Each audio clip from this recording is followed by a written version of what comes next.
Rome, January 11, 1944. A woman hammers her fists against the cold iron of a prison cell door.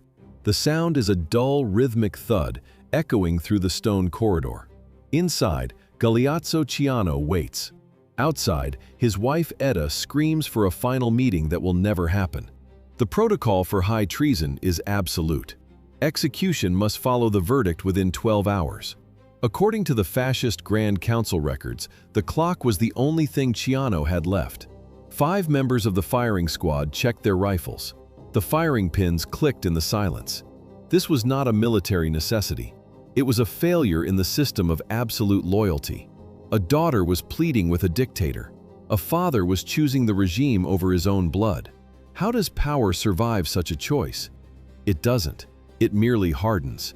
23 years later, another daughter of a dictator would make a similar choice. Svetlana Alliluyeva would walk into the United States Embassy in New Delhi, leaving everything behind to escape her father's shadow. For Etta, there was no embassy, only the ticking of a watch and the smell of damp concrete. She had spent her life as the crown princess of Italy. Now, she was a traitor's wife. The family hierarchy had collapsed under the weight of political survival. The man who signed the death warrant was the same man who had walked her down the aisle. Etta Mussolini was born in 1910. This was before the surname became the state. At 12 years old, she witnessed her father seize power during the 1922 March on Rome. Her adolescence synchronized with the birth of the fascist regime. Isolation became her primary privilege. As Mussolini consolidated his grip, Etta lived in Milan with her mother and siblings. She moved to Rome only in 1929. By then, she was 19 and practically royalty. How does absolute power affect the choice of a partner? Any potential suitor faced the scrutiny of the security services. Most young men avoided her. A single misstep meant the dictator's wrath. Normalcy was impossible in a house where the father was the law. The solution was found within the inner circle. Galeazzo Ciano was the son of a high-ranking fascist loyalist. He was acceptable to the regime. In April 1930, Etta Mussolini married Galeazzo Ciano. The wedding in April 1930 was an operation of state power. 4,000 guests occupied the Roman ceremony. Diplomats, European nobility, and senior fascist officials represented a crowd equivalent to the population of a small Italian town. It was a demonstration of the regime's stability. The couple departed for their honeymoon in a white Alfa Romeo. Etta drove at breakneck speeds. Behind them, a motorcade of servants and bodyguards struggled to keep pace. Then, a fourth car appeared in the rearview mirror. It was Benito Mussolini himself. He followed the newlyweds, unable to release his daughter from his sight. Even on her wedding night, the father's shadow remained the primary passenger. Relief came with a diplomatic appointment. Galeazzo Ciano became the Italian consul in Shanghai. For the first time, Etta was outside the jurisdiction of Rome. Officially, it was a diplomatic mission. Factually, it was a high-stakes gambling tour funded by debt. In the international settlement, foreign law created a bubble of total immunity. Etta threw herself into the city's high society. She moved between jazz clubs and opium dens with absolute abandon. At exclusive tables, she played poker and mahjong for fortunes. The losses were massive. To cover the deficit, she borrowed from acquaintances, promising repayment from her future allowances. Her personal life mirrored the city's chaos. She began a secret affair with Zhang Xuliang. He was a powerful warlord who controlled vast territories in northeastern China. He was modern, Western-educated, and notoriously ruthless. Their meetings were a calculated risk in a city where every movement was tracked by intelligence services. Shanghai in the 1930s was the most eastern point of the Western world, 27 years. This was the life expectancy for a Chinese worker in industrial Shanghai. While Etta Mussolini frequented elite clubs, the city functioned as a medieval meat grinder. Every morning, municipal wagons moved through the streets. They collected the bodies of those who died overnight from malnutrition, infection, or exhaustion. Behind the gates of the international settlement, the reality was different. Foreigners practiced American dances. Chinese grandees wore velvet boots and jade buttons. Their servants numbered in the dozens. In the mansions of the elite, the menu consisted of delicacies imported from across the globe. Why did Edda later call this period the happiest of her life? It was the only time she existed outside the jurisdiction of her father. The contrast was absolute. A girl from Rome lost fortunes at the gaming tables, while laborers collapsed from industrial accidents a few blocks away. For Edda, this was not a moral crisis, but a personal liberation. She made her own choices and pursued her own pleasures for the first time. In 1932, the period of autonomy reached its technical limit. The Italian government issued the order to return to Rome. Edda prepared to leave Shanghai. The return to Rome in 1932 signaled a sharp shift in the family's structural dynamics. Mussolini's son-in-law, Galeazzo Ciano, entered an administrative elevator that moved only upward. He took charge of the presidential press office. His task was the systematic manufacturing of the Duce's image. Ciano studied the mechanics of German propaganda. He positioned himself as a refined Mediterranean version of Joseph Goebbels. The strategy worked. In 1936, Ciano reached the rank of foreign minister.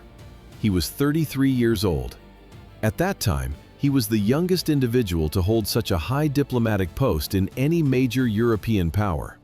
Edda's status evolved from a daughter to a primary political asset. In 1939, after the invasion of Albania, the regime renamed the strategic port of Saran to Porto Edda. She was no longer just a socialite. International observers tracked her every move. Time magazine featured her on the cover in July 1939. The headline read, "Lady of the Axis." Journalists labeled her the most dangerous woman in the continent. She held private audiences with Mussolini, bypassing official cabinet protocols. Her influence outweighed that of the ministers. It even outweighed that of her mother, Rachela. The marriage remained a calculated political alliance. Both partners maintained numerous public affairs. Ciano's reputation as a womanizer was a matter of state record. They produced 3 children, but the bond was forged in power, not emotion. Then, the reality of global conflict dismantled the hierarchy. The war erased all previous calculations. 19 against 8. This was the mathematical proof of a collapsing dictatorship. On July 19, 1943, the Fascist Grand Council met to decide the fate of the regime. The outcome was a calculated execution of authority. By this point, the Italian military machine had stalled. The statistics of the conflict were terminal. Italy had suffered over 300,000 casualties. Industrial capacity could not replace the losses. What was the turning point for the inner circle? The invasion of Sicily in July 1943 made total defeat a statistical certainty. The Grand Council vote transformed military failure into political betrayal. 19 members demanded the removal of the Duce. Only 8 remained loyal. One name among the 19 changed everything for the family: Galeazzo Ciano. This tally of 19-8 signaled the end of Mussolini's absolute control. Events accelerated after the vote. The following day, authorities arrested Mussolini. The German military intervened to salvage their ally, installing him as a puppet leader in the north. The new administration demanded a purge of all traitors. In November 1943, police arrested Ciano. The arrest in November 1943 triggered a 60-day countdown. Edda Mussolini had 2 months to save her husband. She chose total war against her father. First, the leverage. Edda smuggled Galeazzo Ciano's wartime diaries across the border. These documents contained the inner rot of the Axis alliance. Then, the confrontation. She faced the dictator in a series of volatile meetings. She called him a coward. She mocked his moral weakness. Edda claimed 2 determined men could storm the prison and end the crisis. Even Adolf Hitler doubted the execution would proceed. The Führer did not believe a grandfather would kill the father of his own grandchildren. Mussolini remained immobile. He cited political necessity. The Duce claimed his hands were tied by the very system he created. On January 9, 1944, the window closed. Edda disguised herself as a peasant woman and crossed into Switzerland. She carried nothing but the diaries and a sense of betrayal. The protocol began on January 11th. Executioners brought 5 men to the shooting range in Verona. 5 traitors for 5 chairs. The state refused to waste time or ammunition on individual ceremonies. They tied the men to wooden chairs, backs to the firing squad. This was the ultimate mark of cowardice in the fascist code. At the final second, Ciano fought the restraints. He managed to twist his chair. He wanted to face the rifles. The command echoed across the courtyard. A German film crew stood nearby. The hum of the cinema camera recorded the impact of the bullets. They captured the moment the son-in-law of the dictator slumped forward. It was a technical record of a family collapse. Edda broke all ties immediately. In her final letter to her father, she signed herself as the wife of a man he had murdered. The execution of Galeazzo Ciano in January 1944 severed the final bond. Within 15 months, Edda lost both the man she loved and the father she had once idolized. It was the collapse of a private world and a political era. 3 months after the execution of his son-in-law, on April 28, 1945, Italian partisans captured Benito Mussolini. He was attempting to flee to Switzerland with his mistress. There was no trial. The firing squad carried out the sentence immediately. The bodies arrived in Milan the following morning. Partisans hung them upside down from the roof of a gas station in Piazzale Loreto. A crowd gathered. People kicked and spat on the remains of the man who had ruled them for 2 decades. Edda was 34 years old when she received the news. She was a widow with 3 children and 2 surnames that had become death warrants across Europe. Her life became a study in isolation between Capri and Rome. She never remarried. For 5 decades, she remained unrepentant, claiming she never held true political power. But while one daughter stayed to bury the ruins of an empire, another was just beginning to realize the true nature of her father. Edda Ciano died in 1995. She was 84. March 6, 1967, New Delhi. The evening heat had not yet faded when a woman approached the gates of the United States Embassy. She carried a single small suitcase. She reached the security desk and presented her Soviet passport. The name inside was Svetlana Alliluyeva. 2 days remained before her scheduled flight back to Moscow. She looked at the duty officer and requested political asylum. The diplomat froze. Did the West even know she existed? For decades, the CIA had no functional file on Joseph Stalin's daughter. Her presence in India was a ghost signature on a radar screen. The timing was a logistical nightmare. 1967 marked the height of the Cold War. A defector of this caliber was not just a person. She was a strategic nuclear strike on Soviet prestige. The officer examined the passport. He looked at the woman. The daughter of the man who built the Iron Curtain was asking to step behind it. She was born in February 1926. To the world, she was the daughter of a tyrant. To her father, she was a little sparrow. For the world, he was a monster. For her, he was a man who filled her room with unannounced gifts. Toys, books, sweets. The Kremlin's private cinema became her classroom. Stalin showed her Hollywood films while the Soviet public watched propaganda. He wrote her letters signed with tender diminutives. During high-level meetings, the dictator transformed. He placed the girl on his lap. He called her into his office to show her off to terrified subordinates. He smiled at her. It was a side of the Bolshevik leader that existed nowhere else. This was the architecture of her isolation. Every gift was a brick in a wall. Every endearment was a shackle. She lived in a vacuum of absolute privilege and absolute surveillance. It was the reverse side of love. The idyllic facade of the Kremlin collapsed in November 1932. A single shot to the heart ended the life of Nadezhda Alliluyeva. The event followed a public confrontation with Stalin at a dinner party. To the 6-year-old Svetlana, the world remained unchanged by decree. How do you hide the suicide of the leader's wife? The state simply rewrote medical science. Doctors received a direct order to falsify the cause of death. They recorded it as acute appendicitis. This official version remained the unchallenged truth for over 10 years. Inside the Kremlin walls, the machinery of silence operated with total efficiency.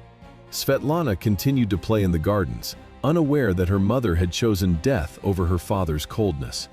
The system of lies soon expanded into a system of liquidation. In the mid-1930s, the Great Terror pierced the inner circle of the family. Stalin signed the orders for his own relatives. NKVD officers arrested Svetlana's favorite aunt and uncle, branding them enemies of the people. They disappeared into the basement of the Lubyanka and never returned. Stalin then ordered the execution of his own sister-in-law. The state machinery of terror penetrated the walls of the Kremlin and reached Svetlana's bedroom. When she turned 16, the mechanisms of repression touched her directly. Her father's disapproval transcended typical parental concern. It functioned as a state decree.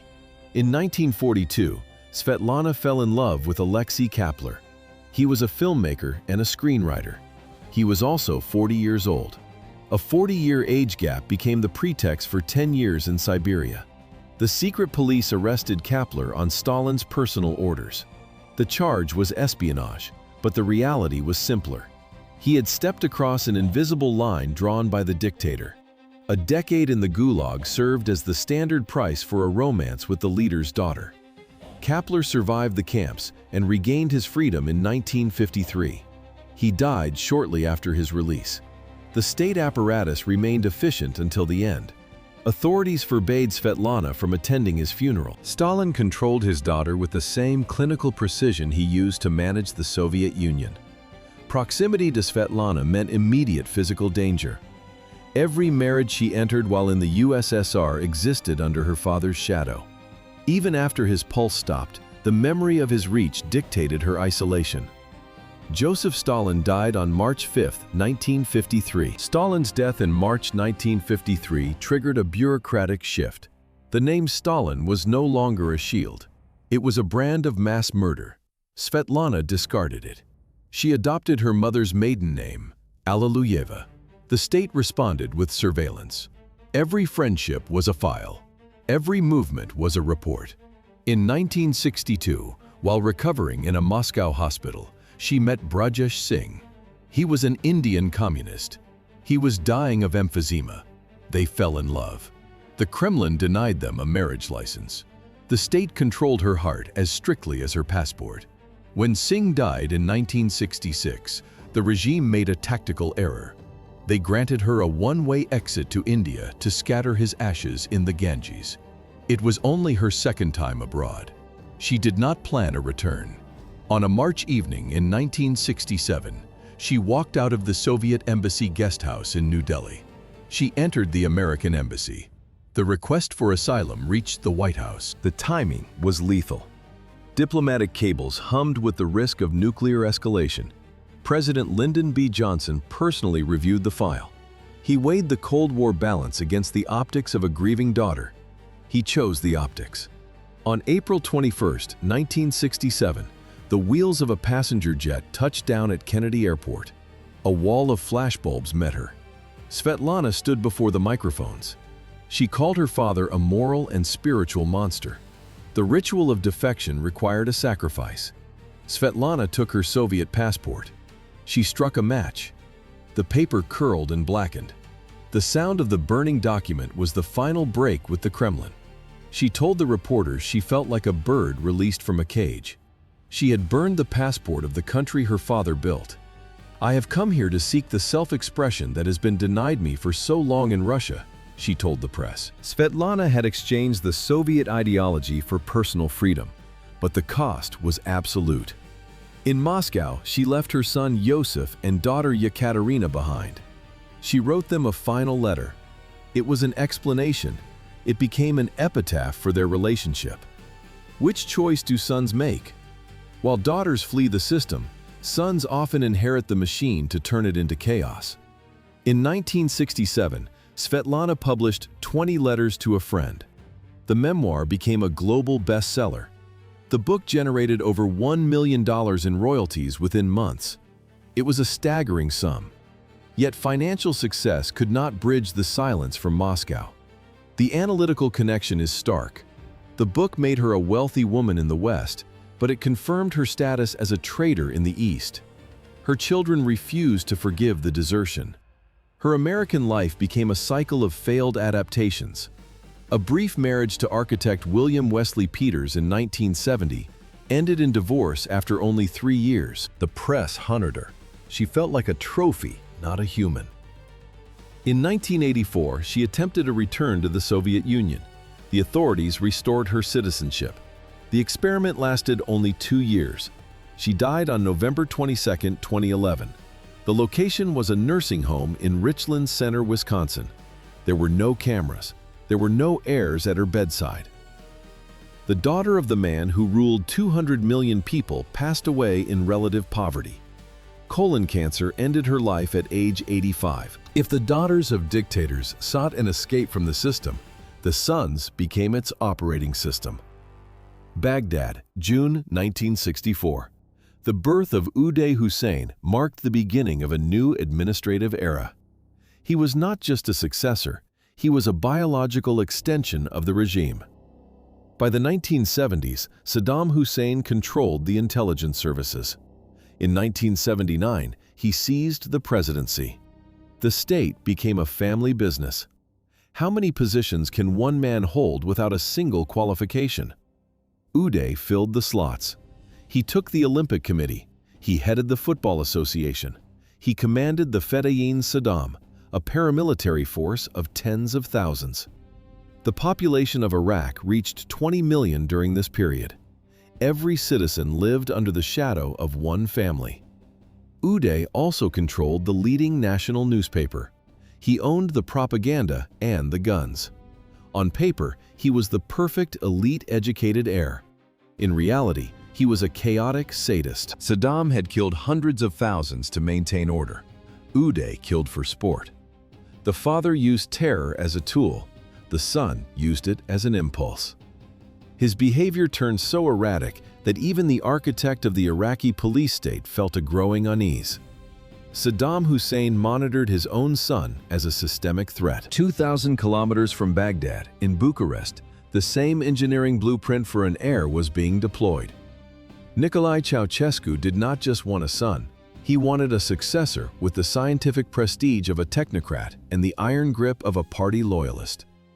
The project began at the University of Bucharest. Nicu was enrolled to study physics. For a standard doctorate in physics, a candidate requires at least 4 years of intensive research. Nicu required none. Observers noted the lecture halls remained empty when he was scheduled to attend. He was rarely seen with a book. His siblings, Valentin and Zoya, held legitimate degrees in mathematics and physics.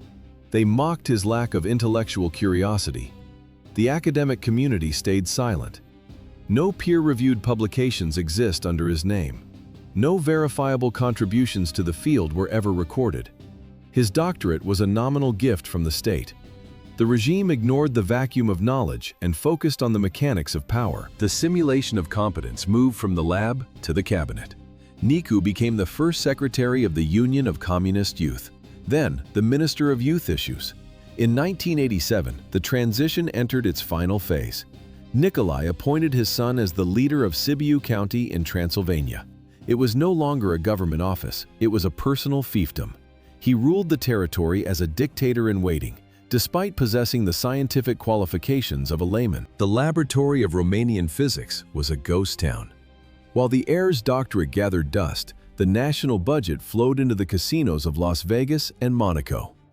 Between 1965 and 1989, the Ceausescu family transformed a nation into a private bank account.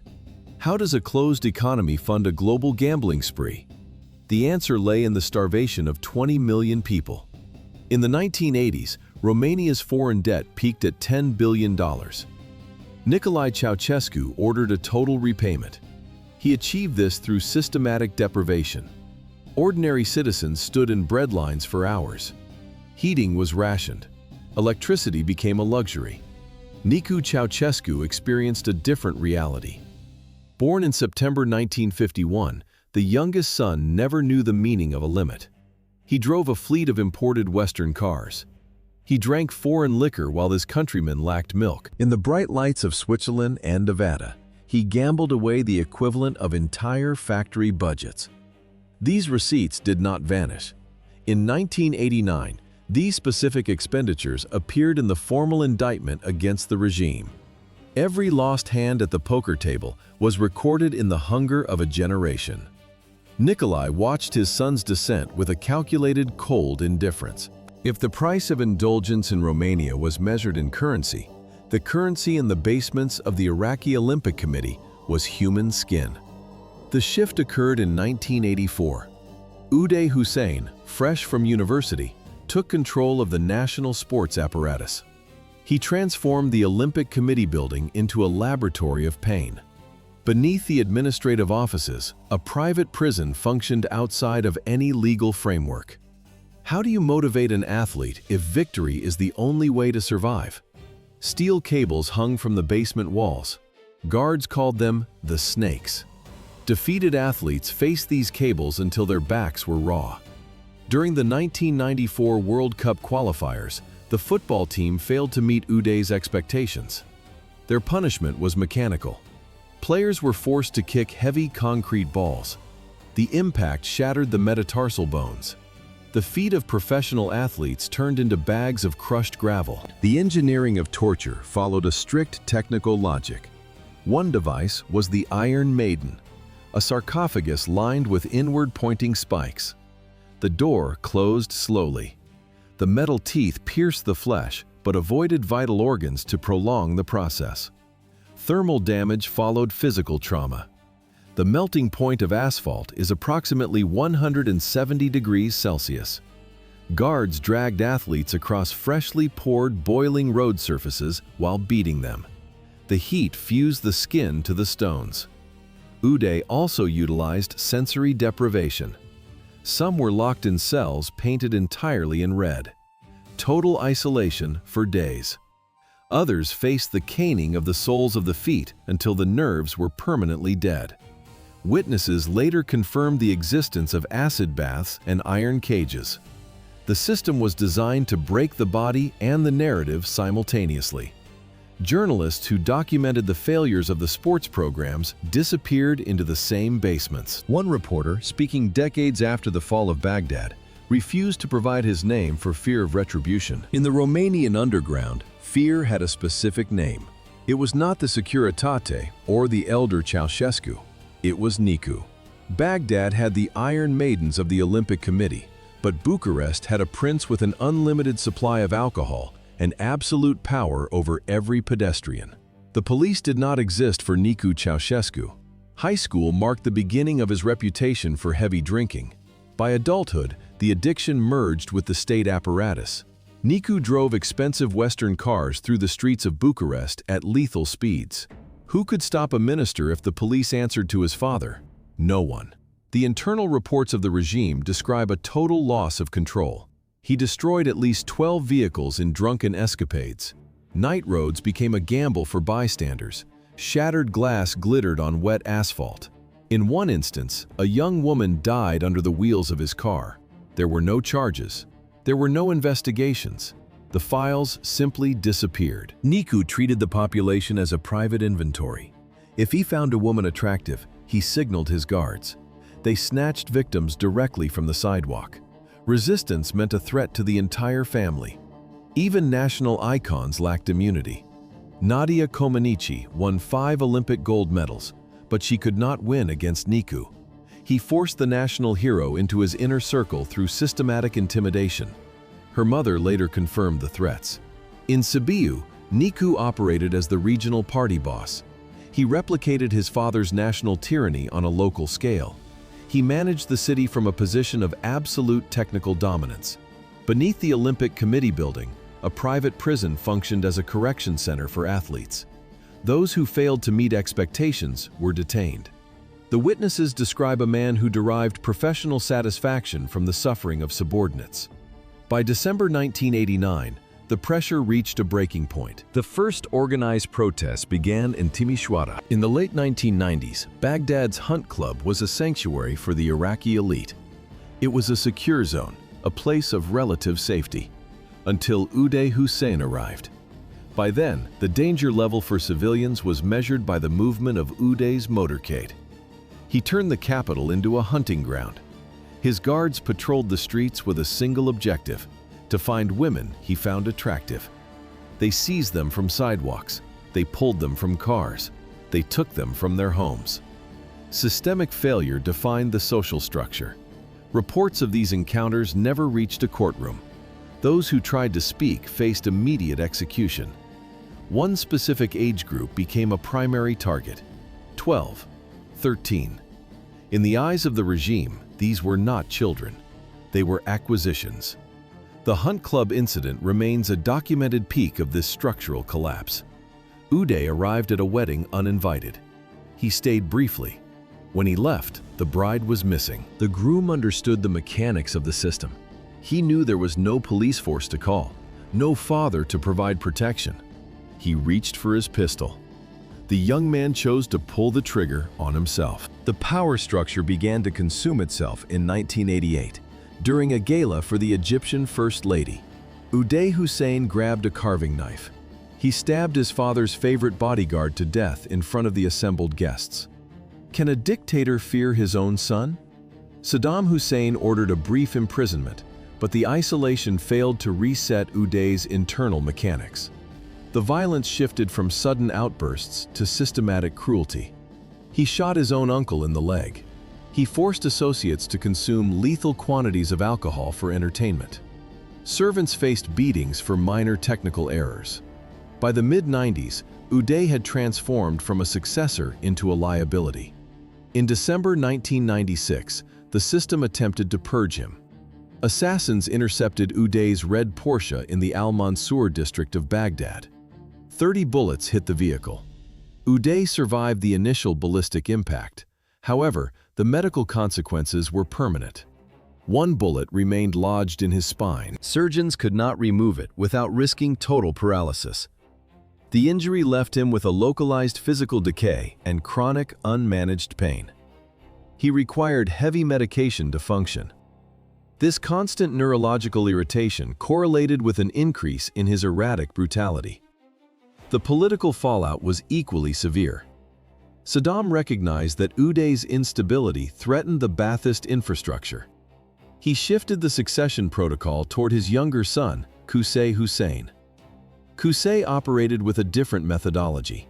He was discreet, controlled, and statistically more effective at state repression. While Uday sought public infamy, Qusay consolidated the Republican Guard and the intelligence services. Uday's displacement fueled a desperate cycle of self-destruction and increased sadism as he attempted to regain his father's favor. The internal rivalry ended only when external forces breached the borders. American troops crossed the frontier and began the rapid dismantlement of the regime. 8 days. That is the exact duration between the first bullet in Timișoara and the final volley at the Târgoviște barracks. The Romanian collapse followed a precise, lethal timeline. Totalitarian structures designed to last decades evaporated in hours. The detonation began on December 17, 1989. Nicolae Ceausescu issued a direct order to the military: open fire. In the streets of Timișoara, demonstrators fell under systematic rifle fire. The regime attempted to bury the casualties in mass graves. It failed. By December 21st, a staged loyalty rally in Bucharest transformed into a televised riot. The optics of power shattered in real time. On December 22nd, the Central Committee building fell. Nicolae and Elena Ceausescu fled the roof in a white helicopter. Minutes later, the pilot landed under military orders. The transition from absolute rulers to fugitives took less than 4 hours. Nicolae "Nicu" Ceausescu, the designated heir, was intercepted the same day near the Bucharest airport. The transition of power was physical. As guards pushed him toward a transport bus, an unidentified man lunged from the crowd. A knife entered Nicu's abdomen. The systematic protection of the Securitate had vanished, leaving the successor bleeding in the dirt. The judicial process was a mirror of the regime's own brutality. On December 25, 1989, a military tribunal convened in a small classroom. The trial of Nikolai and Elena Ceausescu lasted less than 120 minutes. The charges included economic sabotage and genocide. No witnesses were called. No evidence was reviewed. At 14:45, the couple was marched into the courtyard. 3 paratroopers emptied their magazines before the execution order was fully voiced. While his parents were buried in unmarked graves, Nicolae Ceausescu remained in a prison cell under heavy military guard. The Iraqi finale was louder. It was not a swift execution in a courtyard, but a 4-hour urban siege involving heavy aviation. By March 23, the hierarchy of the Ba'ath Party had dissolved into the shadows of the underground. Saddam and his sons went into hiding. The United States military blacklisted the brothers. How much does betrayal cost? $30 million. That was the combined bounty for information leading to their capture. On the night of July 21, 2003, a businessman named Nawaf al-Zidane walked toward an American base in Mosul. He had been sheltering Uday, Qusay's 14-year-old son Mustafa, and a bodyguard in his mansion. Zidane chose the reward over loyalty. On the morning of July 22nd, the 201st Airborne Division surrounded the villa. Soldiers positioned a bullhorn near the perimeter. The command to surrender echoed through the street. There was no response. The mechanics of the assault followed a lethal escalation. Troops breached the main entrance. A wall of lead met the first squad. 4 men inside fought back with automatic rifles and grenades. 4 people held off an entire perimeter. The elite Task Force 20 and paratroopers faced fanatical resistance from a 14-year-old and 3 adults. The tactical gap was erased by raw firepower. When small arms failed to clear the rooms, the commanders changed the scale.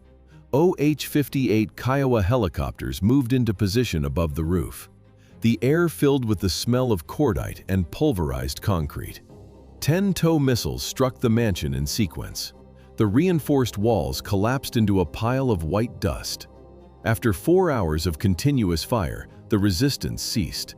Tactical teams entered the ruins to find 4 bodies. To confirm the elimination of the regime's heirs, the American government published photographs of the corpses. Nicolae Ceausescu survived his parents by 7 years, but his liver killed him faster than any firing squad. The biological price of hedonism was non-negotiable.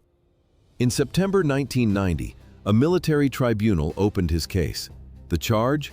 Ordering troops to fire on protesters in Sibiu. 19 people had died there. Nicolae received a 20-year sentence, but the prison walls were not his primary threat. Years of alcohol abuse had triggered a systemic collapse. Cirrhosis, the irreversible replacement of functional liver tissue with fibrous scars, was already advanced. Chronic hepatitis followed. By 1992, doctors issued a terminal prognosis. He had months to live. The state released him on medical grounds in November 1992. A full pardon followed in 1994. He retreated into the shadows of Bucharest. No interviews, no public appearances, just a quiet wait for the end. The final breakdown began in August 1996. Severe internal bleeding forced an emergency transport to Italy. 3 weeks later, he arrived in Vienna. Doctors considered a liver transplant, but the organ was already dead. On September 26, 1996, an esophageal hemorrhage ended the process at Vienna General Hospital. His siblings, Valentin and Zoya, chose different paths of survival. Valentin became a physicist. Zoya worked as a mathematician. They faced corruption charges after the revolution, but neither inherited Nicolae's reputation for depravity. They shared the same house, the same privilege, and the same father. Only the outcomes differed. Nicolae Ceausescu was 45 years old. The Mosul morgue photographs became the final blow for the hiding dictator. The American command released graphic images of the bodies to the public.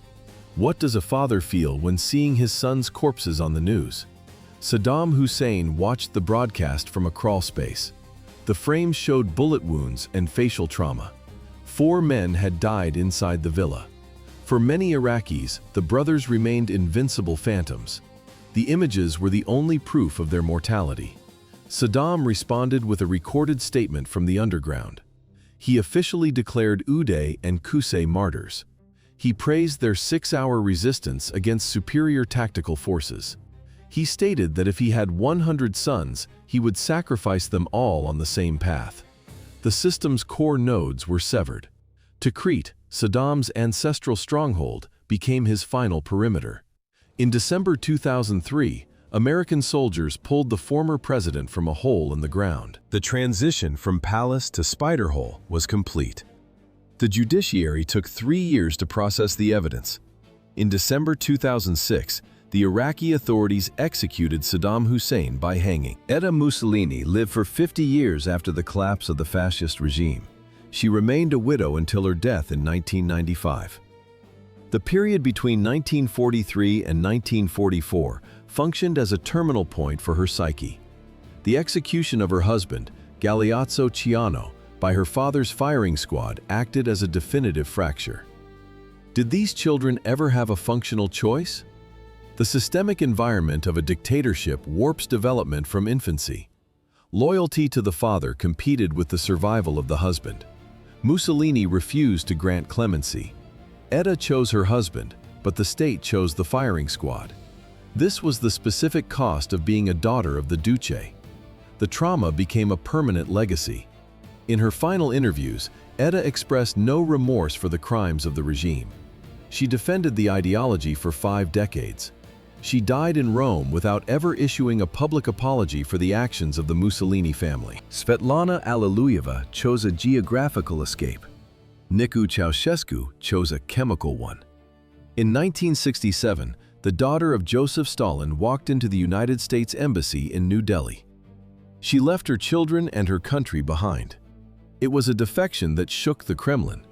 Did this flight bring her peace? Wisconsin is thousands of miles from Moscow, yet distance provided no sanctuary. She remained too Russian for America and too American for Russia. She lived in poverty. She died in 1911 in a Richland Center care facility, still haunted by the shadow of the man who ruled the Soviet Union. Nicu Ceausescu took a different path in Bucharest. While Svetlana ran, he sank. He converted his father's absolute power into a license for self-destruction. He traded state resources for alcohol and violence. His liver failed in a Vienna hospital in 1996. He was 45 years old. The outcome for both was the same. No strategy, neither exile nor excess, could erase their origins. Only one member of the Ceausescu inner circle managed to build a separate identity. Valentin Ceausescu refused the political machinery of his parents and spent his life working as a nuclear physicist. Uday Hussein chose the path of a monster. He transformed the Iraqi National Olympic Committee into a facility for systematic torture. Baghdad became his private hunting ground. Accountability did not exist. Absolute power acts as a corrosive element. According to thermodynamic laws, closed systems move toward inevitable entropy. Dictatorships follow the same trajectory. The elite structure degrades until it collapses. Uday's authority was not a shield. It was a catalyst for his own destruction. In July 2003, the system reached its breaking point. American forces surrounded a villa in Mosul. The standoff lasted 4 hours. Soldiers fired anti-tank missiles into the structure. Uday died in a hail of lead. The transition from privilege to predation is a mechanical process. Palaces were built on systematic suffering. Names that once commanded terror became high-value targets. For ordinary Iraqis, the confirmed death of the brothers was the only available form of justice. The final equation remains constant. Total power plus zero accountability equals the erasure of the lineage. This systemic corruption distorts biological bonds and turns descendants into accomplices. The regime fell, leaving behind a medical record of generational trauma. In the end, the only inheritance was a collection of scars.